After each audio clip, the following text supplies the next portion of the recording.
Assalamualaikum warahmatullahi wabarakatuh. Alhamdulillah, salatu wassalamu ala rasulillah, amma ba'd. Kaum muslimin yang dirahmati Allah subhanahu wa ta'ala, Allah subhanahu wa ta'ala berfirman di dalam surat At-Taubah ayat 18, A'udzu billahi minasyaitonir rajim. Innama ya'muru masajidallah man amana billah wal yaumil akhir wa aqamas shalah wa ataz zakah wa lam yakhsha illallah fa'asa ulaika ayyakunu minal muhtadin.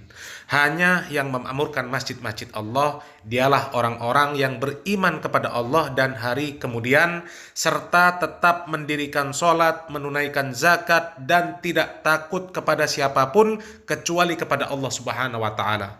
Maka merekalah orang-orang yang diharapkan termasuk golongan orang-orang yang mendapat petunjuk.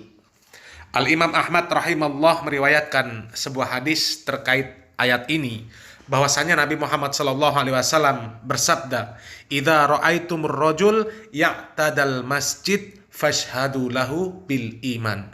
Qala Allah Ta'ala, "Innama ya'muru masajidallah man amana billah wal yaumil akhir." Apabila kalian melihat seorang laki-laki biasa pergi ke masjid, maka saksikanlah oleh kalian bahwa dia orang yang beriman.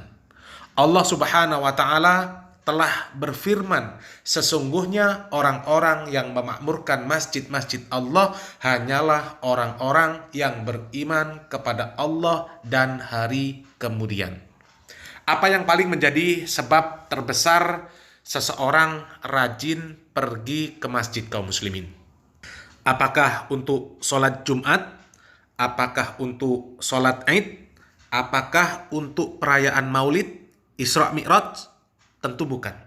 Yang menjadi sebab seseorang itu rajin pergi ke masjid adalah untuk melakukan ibadah yang mulia setelah mentauhidkan Allah Subhanahu wa Ta'ala, yaitu sholat berjamaah 5 kali dalam sehari semalam.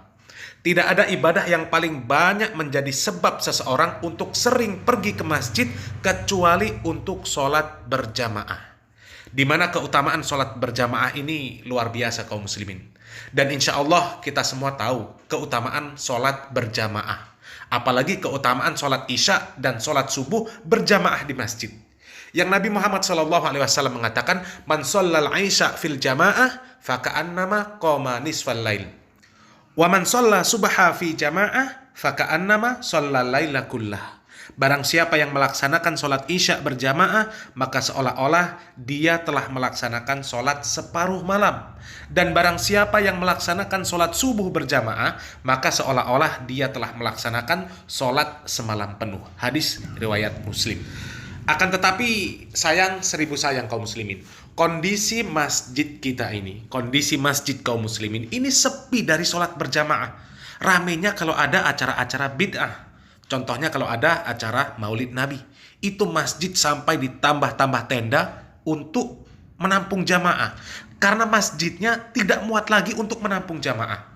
Dan itulah kenyataan kondisi kebanyakan kaum muslimin saat ini. Mereka tidak bisa memilih mana ibadah yang benar-benar memiliki keutamaan yang besar dan mana yang sebenarnya bukan ibadah tapi dikemas seolah-olah itu sebuah ibadah. Dan apa yang menyebabkan kaum muslimin seperti itu? Tentu karena kurangnya ilmu mereka. Dan karena sebagian dari guru-guru mereka pun tidak mendidik mereka dengan benar. Dan kita ada sebuah video di mana isi dari video ini sangat beracun kaum muslimin. Berbahaya bagi kaum muslimin. Kalau ada orang yang bisa berpikir cerdas, maka dia akan bisa menilai bahwa cerita yang ada di dalam video ini adalah cerita sampah yang tidak bermutu sama sekali. Kita simak videonya. Kita ini baru belajar sholat, baru latihan sholat. Makanya Allah mengatakan, aqimis sholata li dzikri.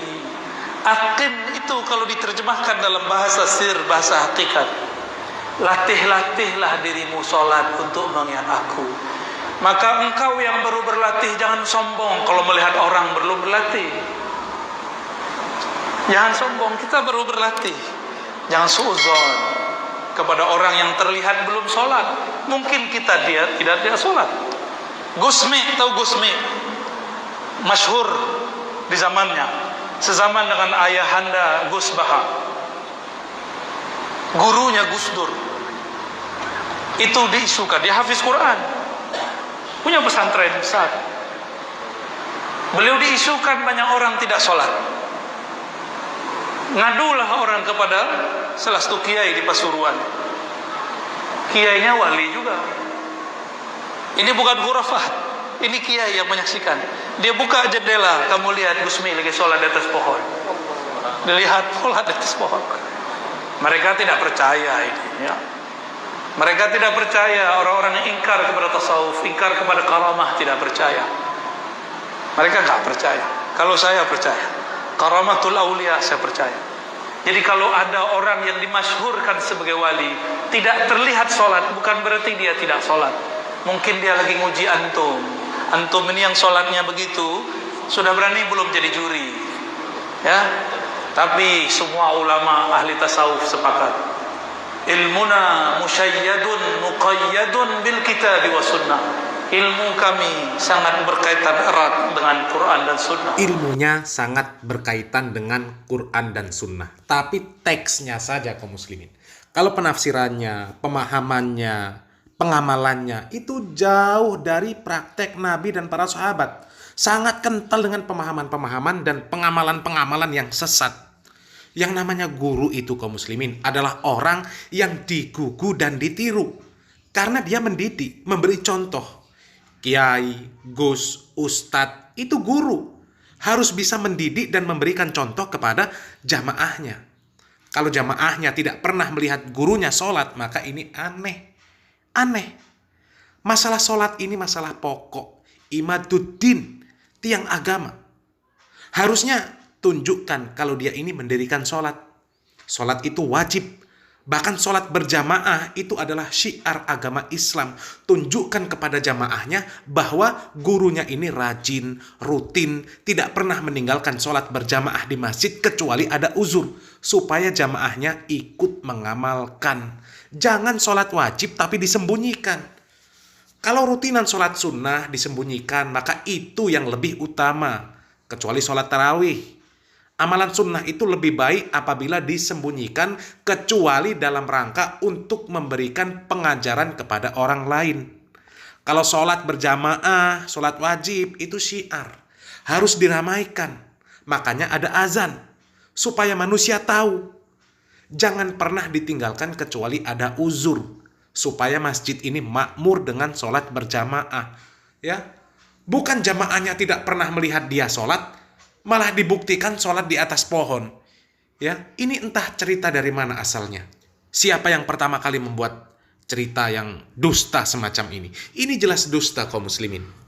Sholat di atas pohon, itu apa faedahnya? Sholat berjamaah di masjid jelas pahalanya. Dan kalau jamaahnya mencontoh, maka dapat pahala. Kata Nabi Muhammad SAW, "Man dalla ala khairin falahu mislu ajri fa'ilihi." Ya, ini masjid sepi dari sholat berjamaah, malah menunjukkan sholat di atas pohon. Wali apa ini? La ilaha illallah. Kalau jamaahnya tiba-tiba ikut semua, bagaimana? Sholat berjamaah di atas pohon.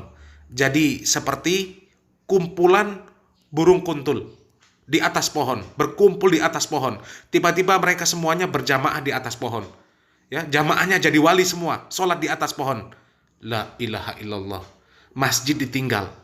Akhirnya berpindah, sholat di atas pohon. Jadi kalau ada yang percaya dengan cerita-cerita karomah yang model begini, namanya bodohnya itu kelewatan kaum muslimin. Na'udzubillah min dzalik. Masjid-masjid sepi dari sholat berjamaah, tapi malah sholat di atas pohon. Masjid-masjid itu sepi dari sholat berjamaah kaum muslimin. Lihat di kampung-kampung, bahkan kosong, gak ada sholat berjamaah. Kecuali ada acara bid'ah, baru masjid ramai. Di kota-kota besar itu terlihat ramai karena memang lebih banyak manusianya. Tapi kalau di prosentase jumlah penduduknya yang datang ke masjid itu jumlahnya sangat mengenaskan kaum muslimin. Ya. Lalu apa faedahnya menunjukkan sholat di atas pohon? La haula wala quwata illa billah. Karomah itu bukan seperti itu kaum muslimin. Itu cerita bohong. Tidak ada faedahnya sama sekali. Makanya Al-Imam Asy-Syafi'i mengatakan, apabila kalian melihat seseorang berjalan di atas air, terbang di atas udara, maka janganlah terpedaya sampai kalian menimbang perkaranya dengan Al-Quran dan Sunnah. Termasuk melihat orang sholat di atas pohon. Apakah sholat di atas pohon itu amalan yang sesuai dengan Al-Quran dan Sunnah? Silahkan berpikir. Salam waras, salam akal sehat. Barakallahu fikum. Wassalamualaikum warahmatullahi wabarakatuh.